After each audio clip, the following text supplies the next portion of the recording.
G'day guys, Keegan here. Welcome back to another video. Today I'm going to do a rundown on the new build. This is my 2005 Nissan Patrol. It's a TB48 and it's an ST model. So I'll start off with the front end and then I'll do the back, go inside, run you through everything that I've done so far, and then I'll go over the future plans. Alright, so I'll start with the front. This is the factory alloy bull bar that I custom modified. So I got this from a mate and then I just cut the corners, cut the sides off for more approach angle, more clearance. Then I shortened the brackets inside so it sits closer to the body. And then I bent up this hoop, welded that on, cut out a recess for the light bar. That's just a 22-inch light bar from BCF. And then I've bent up and welded up some bash plates here just to suit the bull bar. Down here I've got some rated recovery points from All Terrain Industries. They just bolt straight on.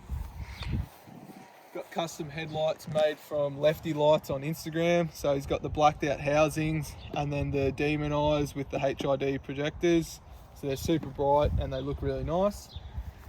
Got custom grill here from Outback Bandits.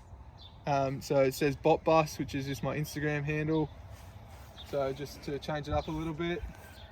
Then I've got windscreen visor from 4x4 Off-Road Clinic. As soon as I got that, took it straight down to the local paint shop and got it colour matched to the car. So that's come up really well. Then on this side, I've got the stainless snorkel from King Custom Fab. So it's a 4-inch guard entry here, and I've gone for the full polished seamless look. And that's plumbed up to my custom airbox. So now I'll go on to suspension, front and rear.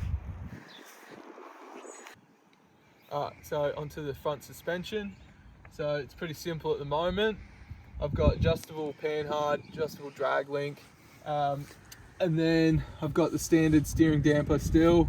Then I'm running 3-inch flexi coils at the front. I've got the progressive bump stops in here. And then I've got Fox 2.0 shocks, which I believe are just a 10-inch travel, but a lot of this will be changing soon. And then I've just got some eBay drop boxes because I'll be going a long arm kit from PSR or Bud's Custom soon. So a lot of the suspension will be changing soon, but for now it works really well. And then I'll go onto the rear. So in the rear I'm running 2-inch coils. They're just EFS coils. Fox 2.0 shocks as well, coil retainers, and then I've got extended brake lines front and rear as well, just for the travel. And then that pretty much wraps up the suspension in the rear.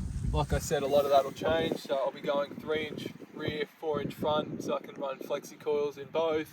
Then I've got 12-inch front and rear shocks from Dobinson's coming, which are the 3-way adjustables.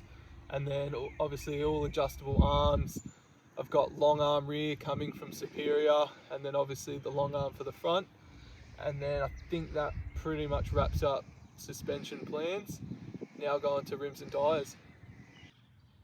Rightio, onto the tyres and rims now. So for tyres, I'm running Maxxis Razors. These are 35 by 12.5 by 17. I ran these on the D-Max and we run them on the GQ Patrol as well, and they've been really good. So I went for them again on the Patrol. Then I've got them wrapped on some Dirty Life Mesa bead locks. So these are 17 by 9, negative 38 offset, fully polished. I went for the bead locks just because I wanted something that I could go at really low pressures on, jump the car, abuse it off-road, and never have to worry about the tyre popping off the rim. So they've been really good so far. Now I'll move on to the back of the car and then we'll go inside. Alright, so now with the rear end, this is the custom rear bar that I built. Basically kept on destroying the factory rear bumper off-road, so I needed to make something up that was stronger. So I kept it super tight to the body, super high clearance for dropping off rocks and stuff. Then got some Dubai tail lights off eBay, just with the blacked out housings. And then here I've got just a custom little jerry can holder that I just made up to bolt to the back door, just to hold an extra 20 litres of petrol. That pretty much wraps up the rear end. Now we'll go inside.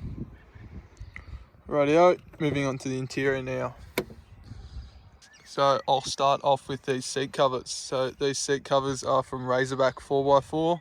I've worked with these guys for a couple of years now on the D-Max build as well as this one, and they do really nice seat covers. So this is their premium ones. They've obviously got the custom embroidery on the seats. Got the same ones in the rear. So super nice fit and easy to clean. Got a bit of dirt on them from this weekend, but they wash off really easy. Then I've got the grab handles here from Custom Cords. They just bolt on using some little washers on that side as well. I've blacked out the pillars, blacked out some of the interior. Then I've also got my water temp gauge on this custom little pillar pod thing from eBay. I've got a spare one for boost gauge. Got tint strips at the bottom and the top. And then I've got this little panoramic rear view mirror from Autobarn. It just gives you a lot wider of a view, so it's really nice for the wagon. Polaris Max head unit.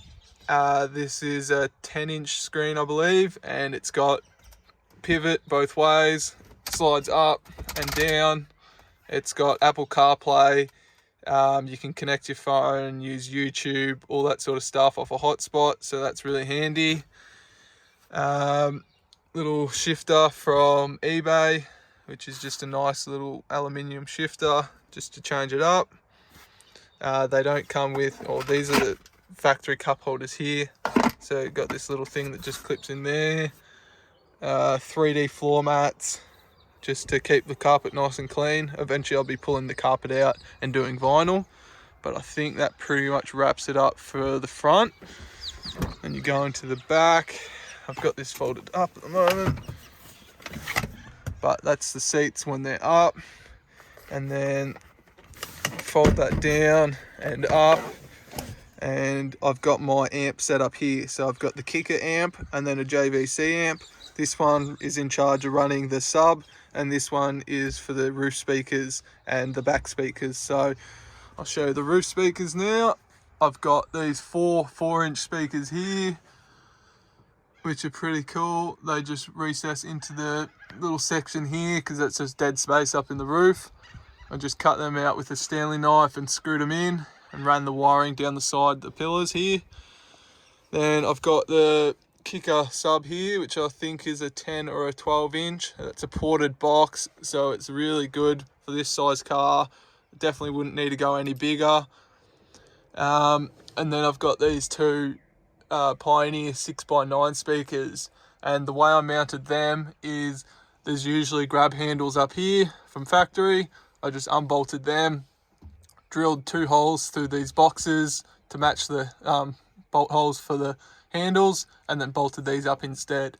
And they're super strong and just keeps the speakers up and out of the road, because usually what we do, both seats go down like this, and I've got this little fold out timber that then creates a bed space for us to roll out our mattress on, because we sleep inside the car on our trips.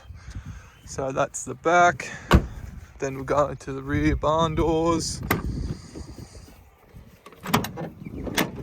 I'll show you this last speaker first.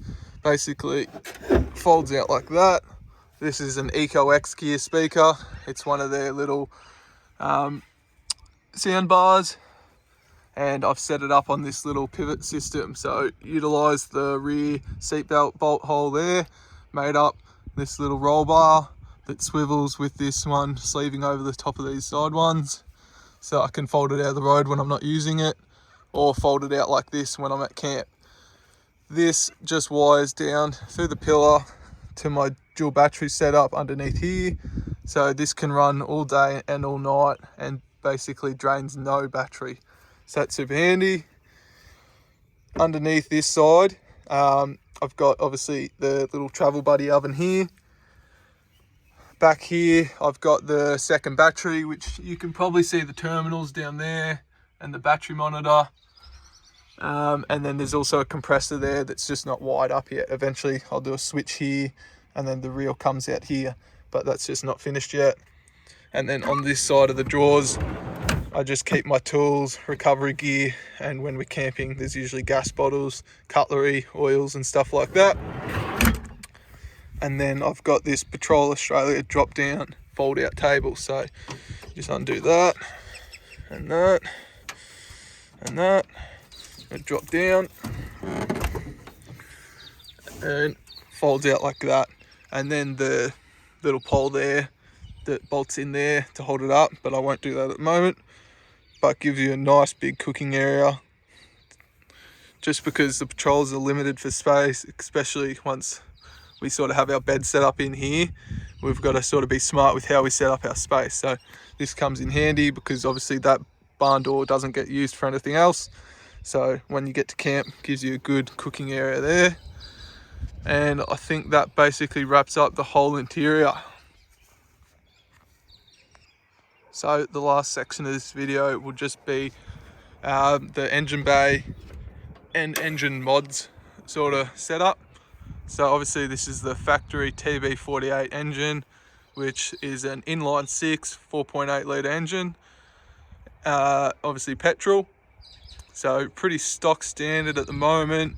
I've got my BMK custom airbox with a high flow K&N air filter, all new piping just for higher flow, plumbed up to the snorkel. A standard battery, but I've got the dual battery isolator set up there that runs into the car. That's pretty much everything. I have billet oil pump gears that are ready to go in, I just haven't done them yet. And then I've also done a remote flash tune from Brad Smith. So the car's making 170 horsepower on the 35s, naturally aspirated. So when I do my turbo setup, which I plan to do next year, I'll be pushing for about 500 horsepower. So I'll obviously do a build series when I get to the turbo, but for now I'm pretty happy with it. So that is all that. Obviously I'll show you these two actually. These are the pacemaker extractors that run down to a 2.5 inch Viper exhaust. So it's pretty nice sounding. I've got a straight through cat and then just a muffler. So she's pretty loud, obviously being a 4.8 litre. But that pretty much wraps up engine bay. And that's the build so far. So I've had it for about 5 or 6 months, I believe. So she's coming along nicely. A lot to do still, but she has not let me down once. I've abused it off-road. I've taken it all over sort of the state so far. Obviously being COVID, haven't done a lot of traveling, but been on plenty of trips with it. Hasn't broken anything, hasn't let me down. Basically driven everything I pointed it at. So I'm pretty excited to see what it can do when I actually have it fully set up. Rightio, so that pretty much wraps up this video. Hope you guys enjoyed. Make sure you like and subscribe, and hopefully you guys enjoyed the new build, because I got a lot of mods videos coming up soon for it. Cheers.